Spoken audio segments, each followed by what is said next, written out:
Good morning. Hope everybody's fantastic on this wonderful fall day. And looking forward to another show here of Money Matters with Greg. The show's Money Matters with Greg. And I'm Greg Farrell, CEO and President of Farrell Wealth.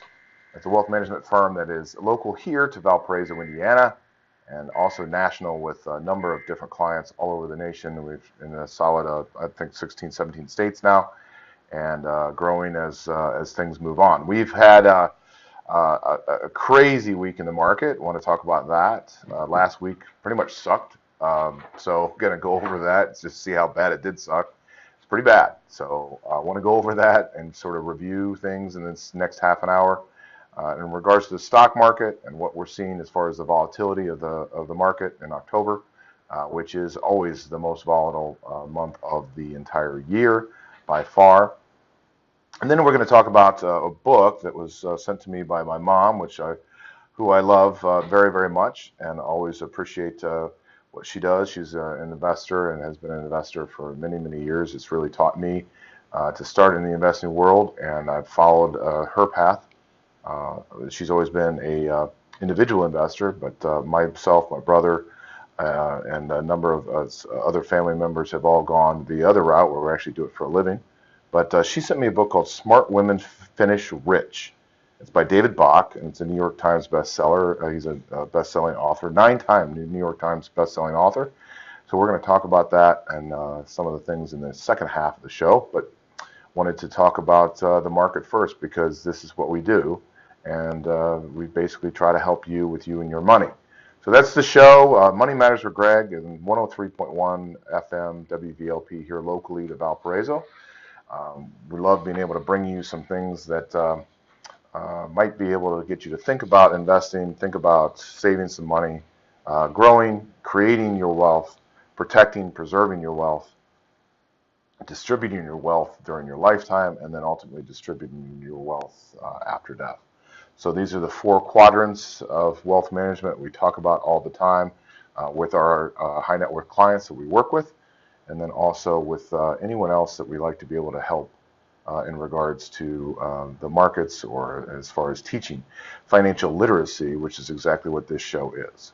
So the financial literacy show that is Money Matters with Greg, that is also a blog. You can find us at Money Matters with Greg on our website at Farrell Wealth. You can find us on Facebook. You can find us on iTunes.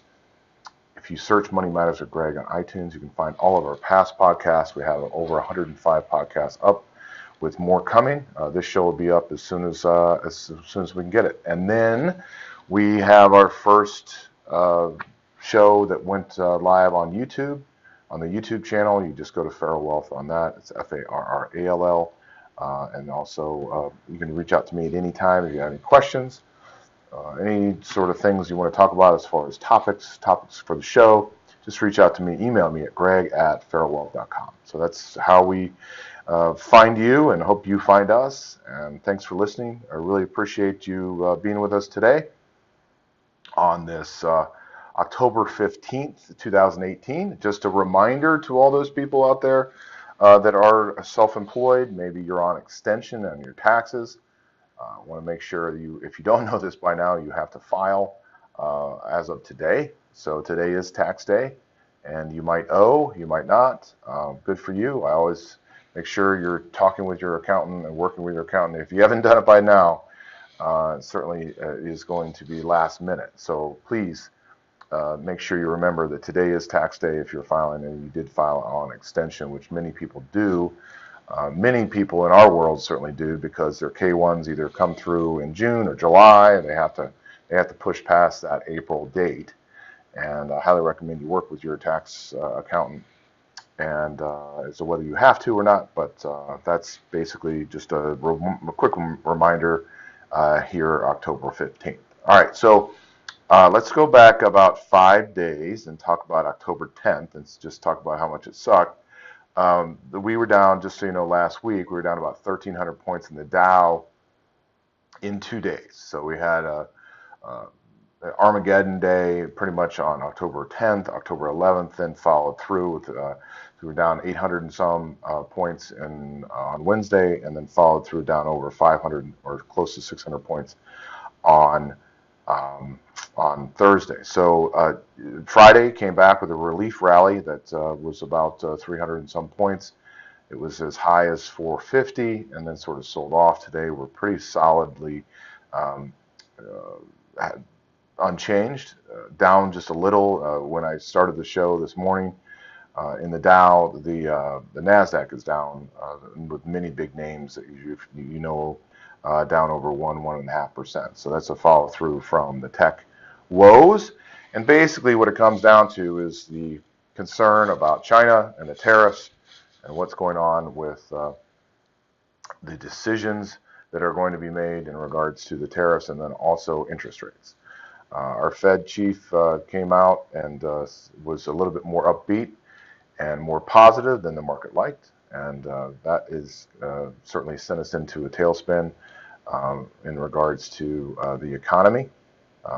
As the economy has continued to grow and do better and do wonderful things, as we've been talking about on this show, the market has really seen that interest rates are going to have to be risen.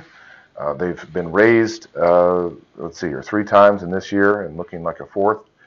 And so far they're feeling like it's a little bit too much. So that's basically what happened in regards to the sell-off. So the sell-off, stocks suffered the biggest one-day decline since February. A combination of higher bond yields, like I mentioned, U.S.-China tensions, and nervousness about upcoming midterm elections were all part of it. 6 straight months of gains and worries about peak margins this earnings season. We are going into the next earnings season, so I want to make sure we certainly look at that. We've had a number of companies announce their earnings, especially with the banks. The financials have come out just recently, and just to have to say, so far they've been good. Bank of America today was down based on the amounts of loans that were given. So that was a telltale sign in the market saying that the loans are down. So there's not necessarily as much of a robust economy, but they did not. They hit their number. They did well, but they were also hit with a number of loans that were less. So obviously less revenue. But you're going to see a number of companies coming out here in the next weeks with big earnings numbers. This is it's going to be another big earnings season, and I highly recommend you watch those and try to make sure you consider all of those in regards to the overall market. But we understand that bouts of volatility can be completely unsettling. Many people get very, very nervous, especially when they see a down 1,300 points in 2 days. But there's some points I want to be able to sort of bring about that might help quiet the noise a little for you. The S&P 500 had gone 74 consecutive days without a 1% move. Now that is the 10th longest streak in history. In other words, equity markets were wound tight, and some type of volatility was certainly likely, especially in the month of October. October is always known for its spectacular crashes. 1929, 1987, 2008, they all happen in October. But in reality, it's about average in terms of overall returns. What is really should be known is that the volatility is amazing in the month of October. No month has seen more than 1% changes up or down than the month of October for the S&P, going all the way back to 1950. Look, the economy is in excellent shape, and we've been talking about that on the show ad nauseum. Consumer spending is growing solidly. Consumer and business confidence is high. The job market is quite strong. Manufacturing surveys are near record levels. And by historical standards, interest rates really still remain fairly low. In regards to everything, too, look, pullbacks are completely normal. Even though stocks tend to average 7 to 8% gain each year, they also tend to have 3 to 4 pullbacks each year, 5 to 10% drops.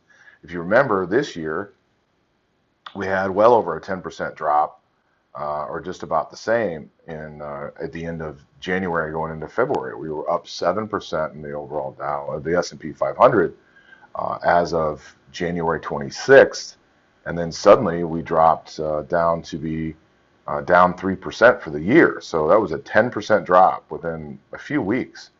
So even though stocks tend to average that 7% gain each year over time historically, there's always a pullback of at least a 10 or 20% correction. And we got, just like I said, we got one earlier this year overall. But history really tells us that we will get many more. And this still has the potential for a year-end rally in regards to the overall market. So again, we've always talking about investment plans and making sure you have a plan, make the plan, work the plan, just like my father always said. You have to make sure that you're doing that. And you step back, take a breath, let the big dogs duke it out a lot of times on the market, and then just try to go back to your strategy, your long-term investment strategy, whether you be conservative, whether you be a moderate investor, or whether you be an aggressive investor. You have to know that you have to temper some of these things because there will be volatility.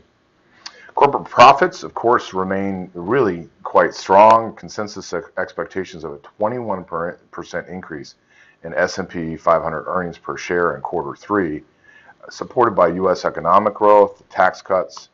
Over the past month, the forward earnings estimates of S&P 500 have risen by about 1%, which is really good news.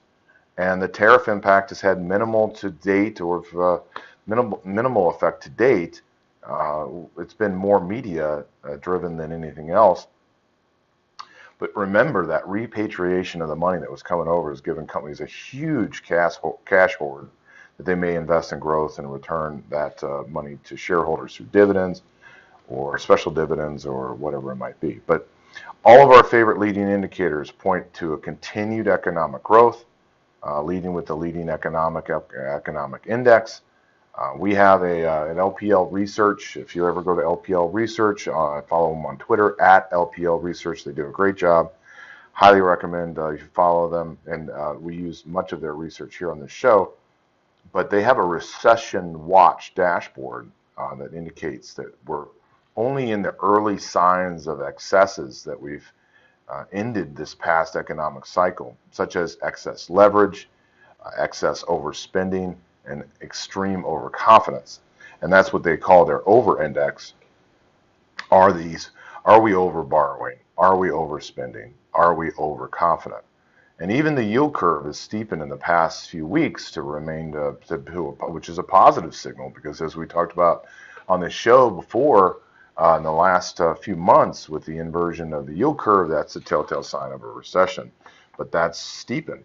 That's come back. So, all right, we have a market savvy Federal Reserve chair. He's not going to want to take a yield curve inversion lightly. So let's just make sure that we're certainly thinking about what I'm talking as far as the specifics, the details. Let's just focus, step back, and look at where are we here in regards to the overall market. One last thing, as far as lower expected inflation is really buoying stocks as well. It's really holding them up. Inflation data out this morning from last week, it was out last week, is really helping ease the selling pressure on stocks as the consumer price index came in weaker than expected. Now, data showed that the prices rose 2.3 in September versus a year ago period, which was that's below the 2.4 reading that analysts expected, and the 2.7 figure from the prior month. So that's a really good thing, and that's really what helped the relief rally happen of over 300 points on Friday. So we'll see what happens here. Overall, we have a letter that's going out to a number of clients that we have as well. I've got a sample of that that's going to be up on our website if you want to check that at Farrell Wealth. And that really talks about now that we've arrived into October, during the ups and downs, our message really remains the same. You've got to focus on the fundamentals. Right now, the fundamentals are strong. The economy is in excellent shape. Consumer spending is growing. Consumer business confidence is high. The job market is quite strong. Manufacturing surveys are near record levels. And by historical standards, really interest rates are extremely low. So let's be focused on what you see in front of you, and also what things look like in the future. We have some nervousness here, without a doubt, but you have to look at those for opportunities. If you have levels where you feel as though you want to get into the market or want to continue to add to positions, make sure you're just following your path, following your plan, okay, and really making sure that you're doing the right thing and having that plan, following the plan, and not letting emotion get into it as you look to invest and grow your wealth, create your wealth, protect your wealth, and then distribute your wealth in life and then and after death. So that's it's basically the backdrop of what we've seen here, and really trying to make sure that you are focused on what is out there. We still remain positive. Even though there has been a retrace. I mean, the S&P 500 retraced 4%. Nobody likes to lose 4%, especially when the S&P was only up 7% for the year. Any time that's painful. But that is exactly why you invest, and you make sure that you're continuing to invest with a purpose. So even with rising rates, trade tensions, and midterm elections coming up, it's also really important that those pullbacks, those 5 to 10% pullbacks, are completely normal. Even though an average tend of that 7% gain each year there tend to be about 3 pullbacks, or at least one correction of 10%, going back to 1950. So we experienced both earlier this year in February and in April, and we have more before the end of the year. So we are late in the business cycle, and although that late cycle can last a long time, this period can mean there is greater short-term sensitivity from the markets. So this concept, it really sort of helps us avoid reacting too quickly. What are we supposed to do? Look, stay calm, carry on during the best bouts of volatility, and really just focus on the positive drivers that continue to support the markets, the economy. Although there are ups and downs, they may continue in the coming months. We still see potential for the year-end rally. We also see, that we make sure that you contact your trusted advisor, contact the people that are on your team. If you don't have a team, start working on it in regards to having a tax attorney, having a tax accountant, having a financial advisor, or anyone else that you trust in regards to someone that's licensed in all of these different things to be able to help you with your overall holistic plan and continue to move on. So that's basically the update. That's the update on the market. Spent a little bit more time on it than I went over on it, but it's really important. I mean, it was a crazy, crazy week, and look, be strong, carry on, and make sure you have that plan. So I wanted to mention as we go through here, and by the way, real quick, shows Money Matters with Greg. I'm Greg Farrell, CEO and President of Fair Wealth. I'm a registered financial advisor. And the show's about financial literacy, trying to help you and your family make some money, and certainly save some money and keep some money that is your hard-earned dollars. So we have a number of guests on and talk about a number of things that we've always that we're reading, that clients are reading, that people in the industry are reading. I've always been very, very lucky to have a tremendous opportunity for conversations in regards to my life, as far as my business life. I have these great conversations. I've always wanted to just sort of be, I wonder if I could just have a microphone sometimes and let everybody in on some of these great conversations that are just extremely educational and would really help a lot of people. And that's really why that is why we started the radio show here at WVLP 103.1, and then podcast on iTunes. Just catch us wherever you can catch us, and hopefully you're able to get some things and some insights in regards to some of the things out there that might help you, whether it be real estate, whether it be mortgages, or just overall financial awareness. in regards to investing, insurance, you name it. We have conversations about all of it. So that's the show. And if you ever want to contact me, just write me at greg@farrellwealth.com. That's my email. I'd love to hear from you, and certainly uh, would love to talk. So I wanted to talk about David Bach, who's a 9 times best-selling author on the New York Times best-selling list. And some of his books include The Automatic Millionaire, Start Late, Finish Rich, Smart Couples Finish Rich. He's a co-founder of one of the America's fastest growing registered investment advisors, AE Wealth Management.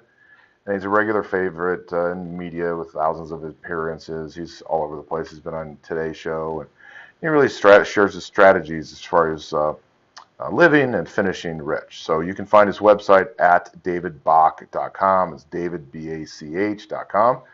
And here's his book that I'm showing right now on what will ultimately be the YouTube. But it is Smart Women Finish Rich. And it's basically it's a really good book about taking control, whether you be female or male. This is certainly towards being female and being aware of your money and making sure that you know where things are. Really to help answer some of the important questions you really need to be asking yourself. I wanted to go through a list that's a quiz that's on page 40 of the book, and he's prepared this short quiz, and it really says take a few moments to complete it. Answer true or false on each statement. So the results should give you a good idea of how knowledgeable you are or are not on your personal finance. And this is a quiz you can take at home. Obviously, it's private, so it's not like you necessarily have to be on a radio show and calling in to find out what some of these things are. I'm going to try to go through as many as I can here, just so you can answer true or false, yes or no. So first question is, I know the current value of my home, including the size of the mortgage and the amount of equity I have built. All right, great question. And whether you do you know it or do you not? And don't fool yourself, don't kid yourself. And if you don't, go find out. I know the length of the mortgage payment schedule on how much extra it would cost each month to pay down the mortgage in half the time.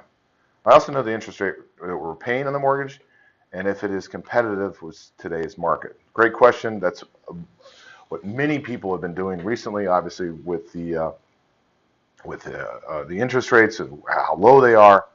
And many people have been refinancing. We've been directing people to be able to make sure that they're refinancing or thinking about it and using their team of mortgage advisors and mortgage lenders to make sure that you are negotiating and renegotiating your overall mortgage. So if you haven't already, we've recommended multiple times in the past few years to do so, especially as interest rates rise. And they are going to continue to rise. So it's not a matter of how much, it's just a matter of when. And we'll see. Lately, it's been 75 basis points. So that's 0.75% that they've already gone up this year. And that's not necessarily just mortgage. That's not even mortgage rates. That's just what the Fed has done. So. It has affected mortgage rates and it has affected home buying considerably. So know the length of your payment monthly schedule and how much extra it would cost each month to pay down the mortgage in half the time. Next, true or false or yes or no is I know how much life insurance and my spouse, if applicable, carry, how much the death benefits are. I know how much cash value there is in policies, and I know the rate of return my cash value is earning. Great questions. If you have term life insurance, obviously it's a death benefit, that's it. And there's really nothing inside of it. There is nothing inside of it as far as value goes. But if you do have permanent insurance, you do have a whole life or universal life or something to that effect, you need to know how much cash value is in there. And then also what sort of rate of return that money is earning in value. Great points. All right, next one, true or false. I know the details. The amount of coverage, the cost. monthly or yearly payment of all other insurance policies carried by myself and my spouse if applicable. This includes health insurance, disability insurance, term life, and so on. Okay, so do you know the details of all of that and exactly what that is, and also coverages? What exactly are the coverages? Have you done an analysis of those coverages with your health insurer or your health insurance agent or your life insurance agent or your whomever it might be? Have you had those conversations, and do you know those points? All right, next one. I have reviewed my life insurance policy in the past 12 to 24 months to see if the price I'm paying for it is competitive in today's market. It's a great question. Insurance rates change all the time. Uh, Typically, they have actually gone down in a number of years. So you want to be checking to make sure that you are checking on that as well. Okay, next, true or false before we end here in the last few minutes. If I own my own home, I know what kind of homeowner's insurance I have, what the deductibles are. If I rent, I know the amount of my renter's insurance I have and what the deductible is. And in either case, in the event of fire or catastrophic loss, I know whether my insurance will reimburse me for the actual cash value of my property or the cost of replacing it in today's value. Okay, great question. Do you know true or false? Do you know all that or not? It's really important that you are thinking about these things because they could be a catastrophic loss to you, and that is it's just brutal. I mean, it can change your financial wherewithal as a family and ruin anything you've done as far as savings or potential savings for the future. All right, a couple other ones real quick. I know the annualized return generated by each of the above investments, which would be location, and I know the location and the amounts of all my family investments, including cash and savings, CDs, savings bonds, stocks and bonds, mutual funds, 529 college plans, real estate investments, deeds, mortgages, rental agreements, collectibles, anything else. You know where they are. You've had a chance to be able to organize these. And if you had to go looking for them or somebody else did, that they would be able to be found. I know where they are. And I also know the annualized return generated from each. If I or my family owns a business, I know the current valuation of the business. That's a great point, including how much debt it currently carries and the value of its liquid assets. True or false? Do you know or not? And next, and there's a number of ones that I'm going to exclude here, so I apologize just based on time, but true or false? I know the value, location, performance of all my retirement accounts and those of my spouse, including IRAs, SEP IRAs, solo 401ks, company pension plans, you name it. Do you know them or not? Have you followed up or not? If you don't, go find out and certainly dig in. And then, real quick, I know that this is one that probably no one has done. Maybe if you have, tremendous, great job. But I know the percentage of income I'm putting away for retirement and what it's being invested in, and if applicable, how much my spouse is putting away and what she or he is investing in. This is very, very important. So you score on this. It's a great quiz. We're going to put it up on our website. There's a number of extra questions on this that I didn't necessarily get through. But if you've scored, 14 to 17 points on this quiz, you have a really good grasp of where your money is. 9 to 13 points on the overall quiz. You're not totally in the dark, but there are some areas and knowledge that would really help you. And then under 9 points on this quiz is your chances of being financially hurt because of insufficient knowledge are tremendous. So you really need to learn how to protect yourself and your financial, your future financial disaster. So it's a really nice way to, on page 40 of Smart Women Finish Rich, which is a great book. I highly recommend you pick it up. David Bach has over 7 million books in print, and he's really taught millions to be smarter with the money. So I just wanted to bring you his book today. You can find it on, visit the website at David Bach, and certainly buy it anywhere where books are sold. So Wanted to bring that up. I hope that was helpful to you and some of the things on the quiz. The show's Money Matters with Greg. I'm Greg Farrell, CEO and President of Farrell Wealth. It's a wealth management firm here in Valparaiso, Indiana. This is 103.1 FM here at WVLP. And you will see us on the podcast. You will see this episode up there. And then also it gets rebroadcast here on Friday at 12 o'clock. I want to thank everybody for listening on this October 15th. Don't forget to pay your taxes. This is the final day if you're on extension, and don't get hit with that penalty. So I want to thank everybody for listening. I hope everybody has a healthy and profitable week. Good luck, and we'll talk to you next week. See you.